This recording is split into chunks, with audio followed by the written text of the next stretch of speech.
Good morning, everybody. Good morning, good afternoon, good evening, and a good night. I am King Pigley. This is Gaming Imperfectly, the most imperfect channel on YouTube, and welcome. And if you're new to the channel, I am King Pigley, and I hope you like what you see, guys. I got a crazy story for you today. It actually dates back to the founding of the United States, and I'm not talking about 1776. No, no, no, no, no.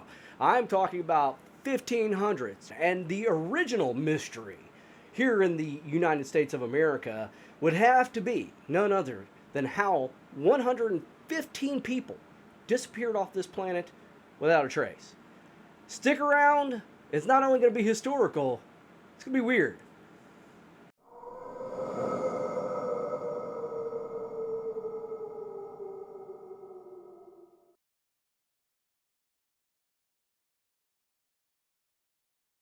Back in the late 1500s, guys, when Queen Elizabeth, the Virgin Queen herself, was on the throne of England, the world was new and filled with mysteries and frontiers that had yet to be explored, and none greater than the New World.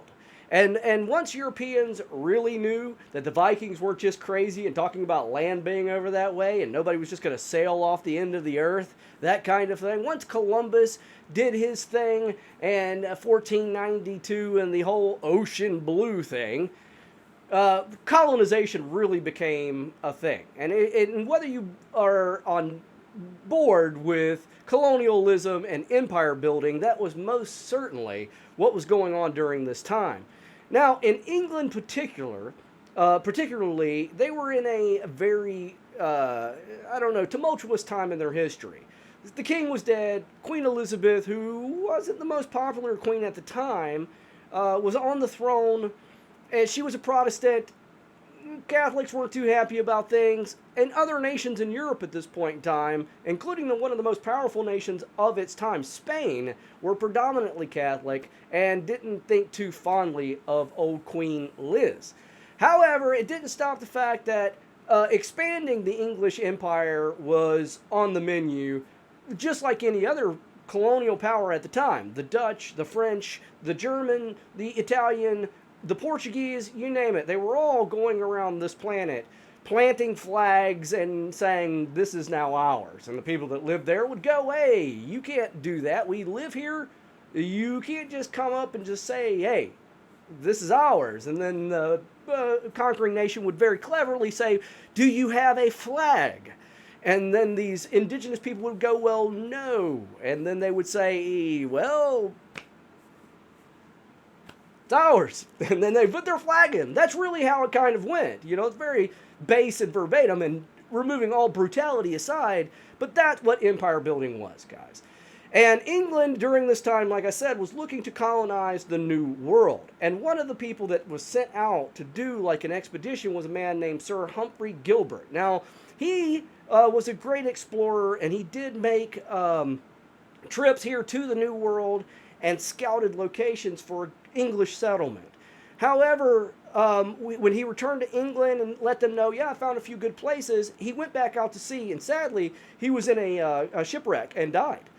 But he had a half-brother, and that half-brother's name was none other than Walter Raleigh, Sir Walter Raleigh, to be exact. And he picked up kind of where his half-brother, Sir Humphrey Gilbert, left off, with wanting to explore the New World and establish a colony for England. And not just that, he was actually very good friends with the Queen of England. Some have even hinted at a romantic relationship, although I don't necessarily buy that. Anyway, Queen Elizabeth did like Sir Walter Raleigh, and she did give him a charter to explore the New World and establish the very first English colony in the New World. It was kind of a big deal. Now, charter is basically a permit or a legal document from the Queen saying you have the right to establish a colony in the name of England. And so Walter was given 10 years to do this. So from 1880 to 1890, he had to get this done, or the charter expired, and he would either have to apply for a new charter or go about his business. Doesn't matter. Walter was ecstatic, and so he immediately began putting together plans to head to the New World, or at least send an expedition. He himself was a very busy man and wasn't going to go on this expedition, but he did send out 3 ships in about 1884 Now, those guys had a very successful trip. They went down, they went through the Andes, they came back up through all the island chains, the Bahamas and Florida, up the Carolina coast, and eventually came to the outer banks of North Carolina. Now, the thing that really sticks with me about this story, guys, is I'm from North Carolina, okay? I grew up hearing this. This was taught almost religiously in schools that I went to. They pushed it down our proverbial throats even. In fact, we even went to the Outer Banks on field trips to go to places where the Roanoke colony was, on the island of Roanoke. I've been there. I've seen it, to the Outer Banks. And knowing what the Outer Banks is and everything else, it's really hard for me to understand why they thought this was a good place to stop. But they did. The English came up to the Outer Banks, and when they came, what the Outer Banks is, you should Google Earth it. I'll put up a picture of it. It's a chain of islands and really just sandbars. It's a lot of sandbars, guys. It is absolutely super dangerous to sail if you don't know what you're doing around the Outer Banks. Now remember, this is when the country was founded, so there's no real in-depth nautical maps for the coast of America at that point in time. There's a lot of guesswork involved. But on this particular occasion, everything went fine. The 3 ships that Walter sent sailed into the Outer Banks channels and navigated the shallow waters and landed actually offshore of Roanoke Island. They made a shore party, they went ashore, and there were Native Americans on this island. They actually established a very good relationship at this point in time with the natives. There was a local chief, his name was Wingina. Yes, I know what that rhymes with. Let's all have a good chuckle. And Wingina was a good man, and he saw these Europeans and said, hey, welcome. He embraced them, he didn't fear them, and they actually worked very well together. Over a few months, this original party of English settlers, or scouting party anyway, landed on Roanoke, had a great relationship with the Native Americans there, the natives on the island of Roanoke. But they shared things. They were like, hey, we know how to make this, or we know how to do this, and, this is from England, and so on and so forth. And the natives were like, oh, well, that's cool. So we can do this, and we can do this, and this is what we grow to eat, and we have agriculture. And they're like, holy smokes. So there was a lot of exchanging of information, and a very friendly relationship was actually built up between the hopeful colonials and the Native Americans there.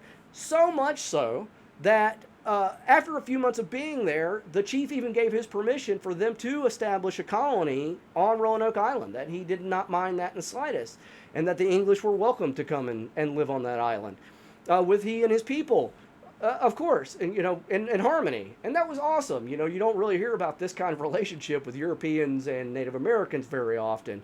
But this is exactly what happened. Not only did they establish such great relationships that 2 Native Americans from local tribes decided when when this scouting party decided to sail back to England and let Sir Walter Raleigh know that they had found a great place to establish a colony with these Native Americans on Roanoke Island, 2 natives went with them. One member of the Native American tribe on Roanoke, and his name was Wanchese. Now, Wanchese decided to sail back to England with the English people.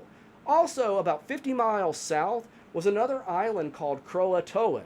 Now, Croatoan Island also had Native American tribe there, and they sent a delegate, if you will, named Manteo. Now, Manteo and Wanchese went back to England with the Englishmen. When the Englishmen got there, they introduced the natives to London, which must have been completely shocking to these natives.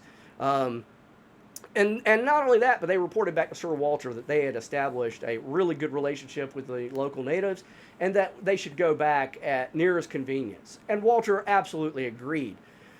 Why he did this, though, is beyond me. He did set up another trip the very next year to go to the Outer Banks and establish a colony, but it was much more of a military-type expedition. There were no women, there were no children, it was totally men. They were armed very heavily, and there were 600 of them. 7 ships, 600 men, with supplies the last 2 years, set out from England and sailed to the Outer Banks of North Carolina. Again, their trip was completely uneventful on the travel there, on the way there. In fact, I'm sure they, stopped in stopped in Costa Rica or Cuba or Florida, I don't know. Whatever English did at that time. I mean, the journey across the Atlantic Ocean probably took about 6 months. Just an incredibly long journey. And I imagine that when you finally got to land down in like the Bahamas or Jamaica or places like that, stopping and putting your feet back on shore must have been a huge relief. Now, I am a veteran of the United States Navy, and I've been out to sea for just a couple of weeks. And, that in itself, when you go out for just a couple of weeks, like pulling circles out in the ocean, is a long time to be at sea. And when you go on cruise for 6, 7 months, 8 months, a year even, it's a long time when you're crossing ocean. And this is under nuclear power. So I can only imagine what it would have been like, operating under the wind, going across the Atlantic.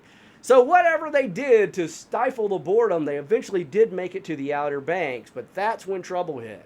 So you had these 7 ships, and the flagship, like their main ship, their best ship, was carrying most of their supplies, was trying to enter the very shallow passages surrounding the Outer Banks, and unbeknownst to them, again, because they didn't understand how treacherous the waters were off the Outer Banks, the flagship ran aground.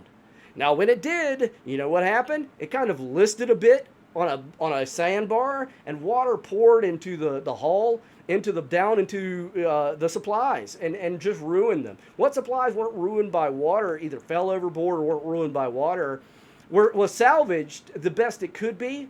And then they suddenly realized that this 600-man expedition to Roanoke Island to establish this colony was certainly not going to work.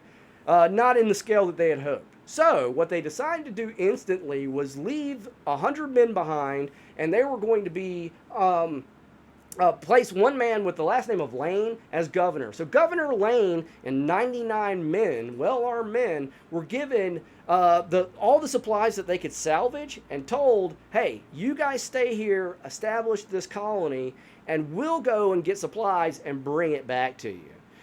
And that's what they did. So Governor Lane immediately went to work building a fort. All right, and I'm talking about like wooden wall, palisade, log walls. You know how it's got the points on top? The classical frontier fort look. It's a round, circular, logged barrier walls with pointy tops and the camp on the inside. Again, they were all men. They worked hard, but the problem that they came into was not that they didn't have, per se, the skills or the ability to survive on a frontier like the New World, but they didn't have the food. They were just running out of food. And soon spring turned to summer, turned to fall, and winter was just around the corner, and they were almost out of provisions already. So this led to a bit of tension starting to develop between the Native Americans and the colonials. What happened is that the colonials started asking for more and more help from the Native Americans. And something that should be understood is that, guys, this is 1584. There are no Walmarts, there are no grocery stores, there aren't any roads, there aren't anything. This is raw North America. Nobody had gone past the East Coast ever. Nobody had an idea what was past Tennessee or Oklahoma. Nobody even knew Oklahoma was out there. And so what you had, especially in a hunter-gatherer society like the Native Americans had, is that you got up very early in the morning and you worked extremely hard all day long gathering things and hunting and preparing food and getting ready, not only for the immediate needs of your family, dinner that night, and clothes on your back, but also for the winter. You had to put up, you had to prepare. And these guys, I mean, when you live that kind of subsistence lifestyle, you generally know what you have to do to survive for yourself and your family. But now, all of a sudden, these Native Americans have an extra 100 mouths to feed. And so, and they expected it. In fact, what went from asking for a little bit of help or a little bit more food became almost total dependence as fall gave away to winter. And so Governor Lane is going to the chief, Wingina, and saying, hey, we need food, we need this, we need that. And after a while, the chief was like, look, we can't do this. We can't take care of you and take care of our people. You have to be able to take care of yourself. And if you can't, then you probably don't have any business here.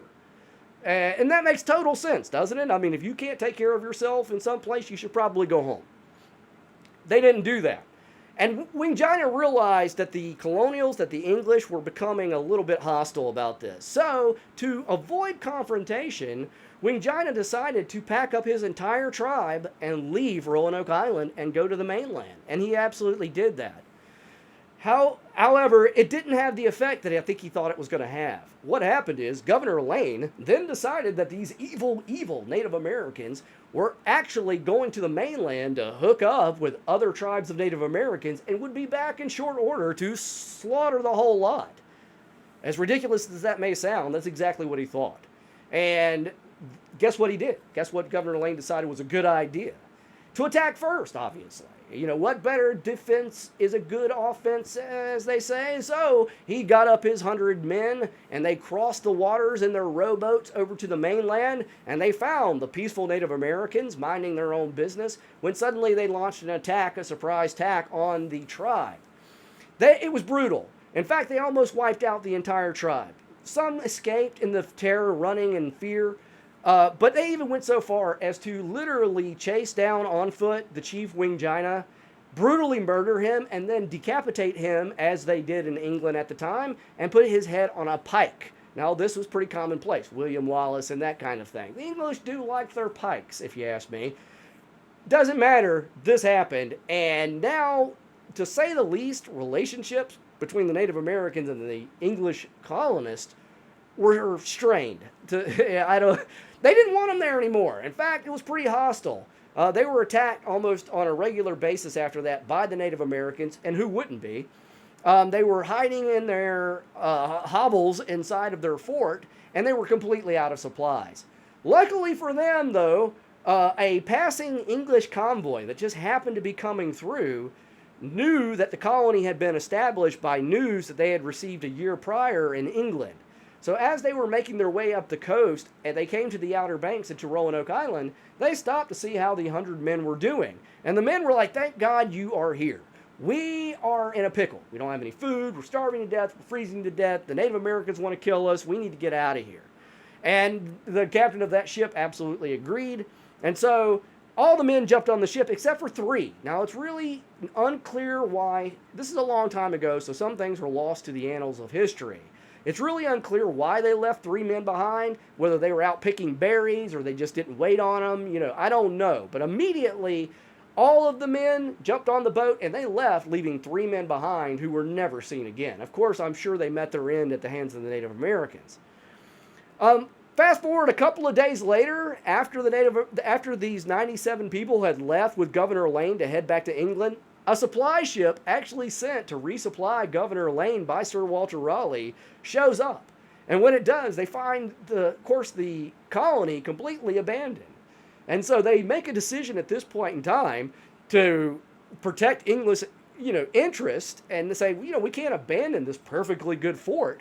And they had no clue about the hostilities with the natives. So they decided to leave 15 men behind and leave them with a year's worth of supplies. So 15 men with a year's worth of supplies were left behind to protect the colony, to protect English interest. And they were told, we'll be back in a year. And with, because remember, it takes 6 months to get across the Atlantic and 6 months to get back across. So we'll be back. Don't worry, we'll be back. At this point in time, Sir Walter Raleigh was informed that they left 15 men behind. Governor Lane had finally shown back up in England and told them about hostilities with the natives. And so Sir Walter Raleigh was like, okay, I need somebody to go back and establish this colony because my charter is going to run out soon. And he chose a man named John White. Now, it's unsure whether John White was a part of the original expeditions, any of them, because there's no mention of his name in any records or logs, be it ship logs or whatever. But for some reason, Walter Raleigh and John White knew one another. And so John White asked Sir Walter Raleigh if he could go and proposed that this time, though, that the expedition be more of a colony-type expedition, that it should be families and tradesmen, not soldiers, not guns, and that they should not go to Roanoke Island because of the hostilities with the natives, but they should instead go 50 miles north to the Chesapeake Bay in Virginia, which at this point in time was a far better idea because they didn't have hostilities with natives there. It was actually a better channel, a deeper waterway so ships wouldn't get grounded and spill supplies or anything like that. Plus, the land, it wasn't an island. It was on the mainland, and it was much easier to cultivate the land and survive there than it was on a random island on the outer banks of North Carolina that was actually prone to severe storms and bad weather. And this all made sense to Raleigh. So he did. He appointed John White governor. He hired 2 ships to take 116 settlers, families, including, and not limited to, John White's own daughter, Eleanor Dare, and she was pregnant at the time. This seems to me to show that John White really thought that this colony was going to succeed, for him to take his pregnant daughter, soon-to-be grandchild, and son-in-law, John Dare, across the Atlantic Ocean to form a colony in the Chesapeake Bay. Nonetheless, that's exactly what happened. Now, the captain, the navigator, the head navigator of this expedition was a man named Simon Fernandez. He was Portuguese, and he was well respected in England as a sailor. And in fact, he was really more of the captain of this journey. Even though John White was listed as the man in charge, Simon Fernandez garnered far more respect amongst the crew and everybody involved than John White did. And so, and including from Sir Walter Raleigh. So it really was Simon Fernandez who was the captain of this ship and in charge of the whole situation. They all boarded their ships with plenty of supplies. They sailed out across the ocean, and again, the trip went perfectly fine. They never ran into bad weather. They never had any pirate problems or problems with the Spanish. And eventually they came to the Outer Banks of North Carolina. They had heard that the 15 men had been left behind by that last supply party on Roanoke Island. And so John White asked Simon Fernandez to stop by Roanoke to pick those 15 men up, since they weren't going to be establishing a colony on Roanoke. This is where it gets truly weird, because we don't know why, but for some reason, Simon Fernandez, upon reaching the Outer Banks of North Carolina, just decided that he wasn't going to the Chesapeake Bay, that he wouldn't honor the contract that he was under with Sir Walter Raleigh, and that the expedition ended here, and therefore all the colonists and all the supplies were going to be left there on Roanoke Island, and that they could colonize there just as good as they could in the Chesapeake Bay. We really don't know why. But we do know that because Simon Fernandez was so respected amongst all these people, that John White himself didn't even argue with this, that he just kind of accepted it. I don't know why you would do that, because upon entering and getting on land and heading to the actual base, the actual colony, the actual fort that had been established, that had the 15 men there, one, they realized very quickly that it hadn't been lived in months and months and months. The grass was grown up. There was no sign of human occupation at all. Even scarier, kind of worst, is that they found human remains. They didn't find all these 15 men. In fact, there was no sign of these 15 men other than a few human bones that they found inside the fort, which really kind of precluded to the fact that they had met a horrible demise, most likely at the hand of the Native Americans. While they were unloading supplies and getting the colonists unloaded and kind of acclimating and cleaning up the colony, preparing it for them staying there, Simon Fernandez actually just weighed anchor for about a month off the island of Roanoke, just unloading supplies and kind of letting the people get established before he took off back to England. During this time, though, one of the colonists, a man by the name of George Howe, was out crabbing on the beaches of Roanoke Island. Crabbing, by the way, is out catching crabs so he could eat them. And while he was out doing this, he was discovered by a group of Native Americans, and they encircled him and then pelted him with 16 arrows, followed by bashing in his skull with a wooden club. Now, I can't tell you, but I'm fairly certain that this is a clear sign that you're not welcome. And that whole cutting off Wingina's head and putting it on a pike thing hadn't been forgotten. Nonetheless, the colonials, including John White, decided to kind of ignore this whole thing and continue to stay there. I don't know why you would just not leave, but they didn't. However, John White did have the forethought enough to realize that with hostilities with the natives and things being the way they are, if they were really going to stay in Roanoke, they needed more supplies and they needed more people. And so he told the people of the 115 colonists of Roanoke that he was going to head back with Simon Fernandez, get more supplies, get more people, and that he would be back in a year time. That they had plenty of supplies to make it for the year. In fact, they had at least 2 to 3 years worth of supplies. And so he left somebody in charge. He jumped on a boat and he sailed back with Simon Fernandez to merry old England. Once he arrived in England, though, tragedy struck because England was at war. And the King of Spain had declared war against England, and Spain was far more powerful at the time than England was. And a great war did ensue. And the Spanish had a absolutely horrific armada that was totally feared at its time. And so Queen Elizabeth secured her ports, and she would not allow the very few ships that England had at the time compared to Spain to go gallivanting off. She said they were needed for the war effort and that colonies and all these other side things were going to have to wait. And so John White wasn't allowed to leave England for 3 years. Now, I can't imagine what was going on with the 115 people, including John White's daughter, who was pregnant at the time, was what they were thinking in Roanoke. We do know that Eleanor Dare gave birth to a daughter.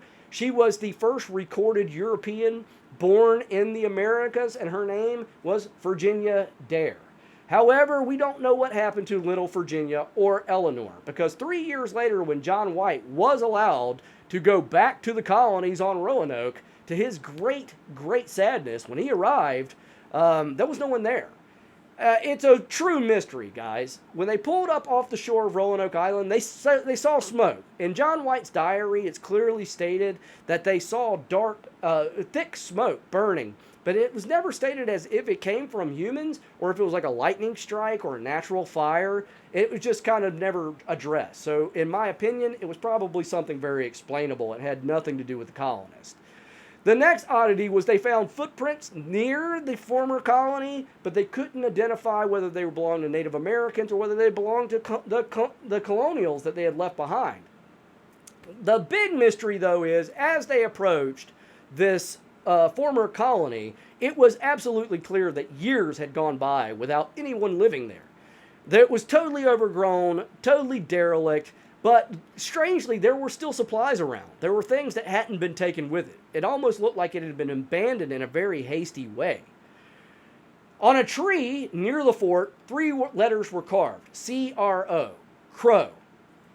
On a wooden palisade, so on one of the wooden log beams that made up the fort exterior defenses, on one of the beams, the word Croatoan was carved in. Now, this didn't surprise John White. He had actually discussed, before leaving to go back to England originally, 3 years prior, before he left, he had actually talked to them, to the people he was leaving behind, including his daughter, and said, look, if you have to leave for some reason, write where you're going on something I can find, okay, carve it into this log or something, and if you have to leave under duress, so if it's against your will or you're being forced to leave because of native hostilities, make sure you carve in a Maltese cross, which is basically a special fancy looking cross. I think it's got 8 points on it, but a cross. So to carve a cross and where you're going. That way he would know if they left because they were in trouble. But there was no cross. It was just the word Croatoan and C-R-O written on a tree.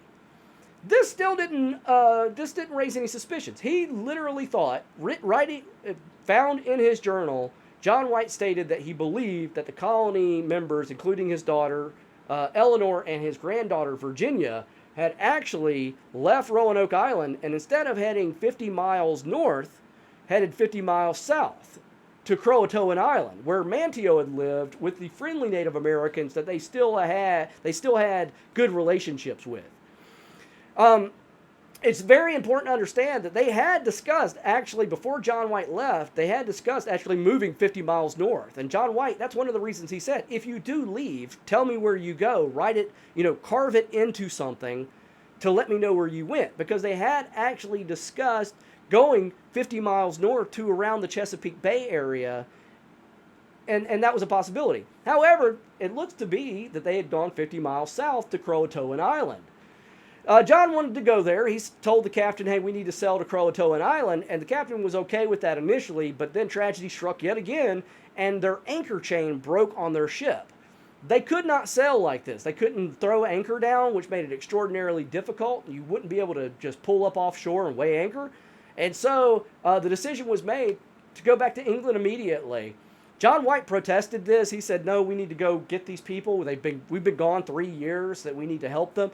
But the captain was 100% unmoved by this and said, I'm not going to risk my ship or my crew.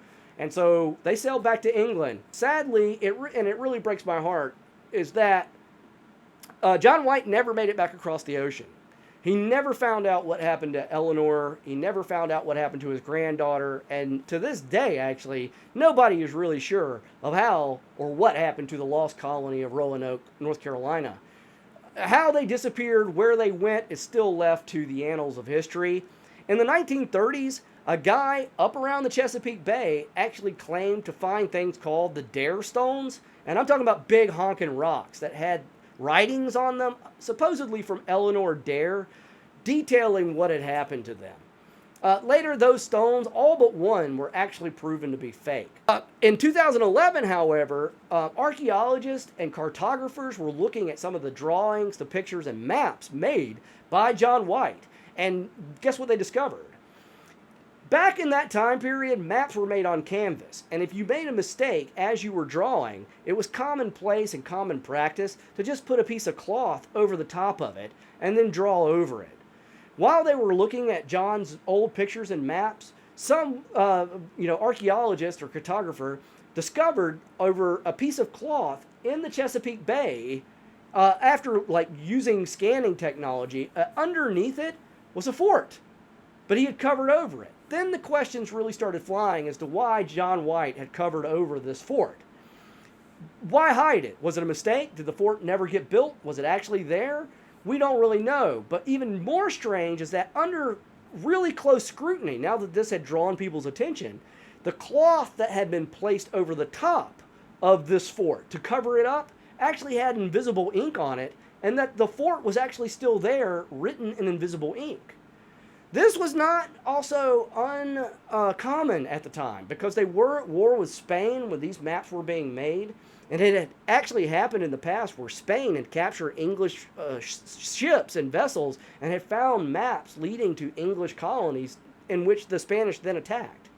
And so hiding things like this so the Spanish, if they got their hands on the maps, wouldn't know about it, was commonplace. So did John White cover up where the lost colony actually did go to? I mean, did he actually find out and was quite okay with it and just never wrote about it? I don't know. We do know that John Smith, who we know from the whole Powhatan Pocahontas stories, that John Smith, the real John Smith, when they did establish the first English colony, successful colony, which is in Jamestown, Virginia, in the Chesapeake Bay area, John Smith, speaking to Pocahontas' father, Chief Powhatan, said in his journal that Powhatan had openly admitted that Native Americans in that area had killed everybody at the Roanoke Roanoke colony, had been decimated by Native Americans. Although John Smith was also prone to exaggeration, hence the Pocahontas John Smith story, Disney, just around the river bend. I'm just saying, he did have a propensity to exaggerate, John Smith. Also, something that's really strange is that there have been theories that they had actually intermingled and ended up living and were adopted by Native American tribes. They said this because later settlers ran into Native Americans that had pale skin and blonde hair and gray eyes, but what they don't know is that, scientifically speaking, Native Americans have a higher case of albinism, or becoming albinos, being born albinos, than Europeans do. So that doesn't necessarily mean just because they saw Native Americans with blonde hair and pale skin that they were lost colony members bred in with them, that they became members of the tribe. Also, I don't buy that, because we were colonizing Europe, and it seems to me, it's just 3 years later. It's not like Eleanor Dare would have been dead of old age. If she was with a Native American tribe, it seems to me that some Europeans would have come up on that tribe at some point in time and seen like a 50-year-old Eleanor sitting there, who had been living with them for 20 years and was European, but they never found that either. There was just no trace of these people have ever been found. They did start, because they found the fort underneath the cloth on John White's map, they did start an archaeological dig at a place called Site X in the Chesapeake Bay area, and they have found pottery, I think a sword hilt, stuff like that did date back to the 1500s and the colonies thereof, the founding of European colonies here in North America by the English. But it still doesn't point 100% that these were the members of the lost colony. Who knows, guys? I'd love to hear your opinion. Do you know this story? What do you think happened to the lost colony of Roanoke? I would love to hear your opinion on it. Like I said, I grew up hearing this story. I just don't know. I'm baffled. It almost reminds me of that story in Stephen King's It, where the founders of Derry, Maine, if you've never read Stephen King's It, but you know It, obviously, Pennywise the Clown, big popular thing, Bill Skarsgård, the movies. But in the book, they talk about the charter, the Derry charter, the original settlers of Derry, how all these people just disappeared. And it was Pennywise that actually ate the settlers. But that's it for King Piggly today. Thank you so much for being with me, guys. I hope you've enjoyed this video. And if you have, make sure you hit that like button. It really helps me out. Lets me know you're enjoying the content, which is super duper important to me. And also, guys, if you're new to the channel, I surely hope you'll consider subscribing. Keep coming back, hanging out with me. And don't miss out on the next video by clicking that bell, guys, whether you're an old subscriber or a new subscriber. But that's it for King Piggly. I'm out of here. And I will see you guys in the next video.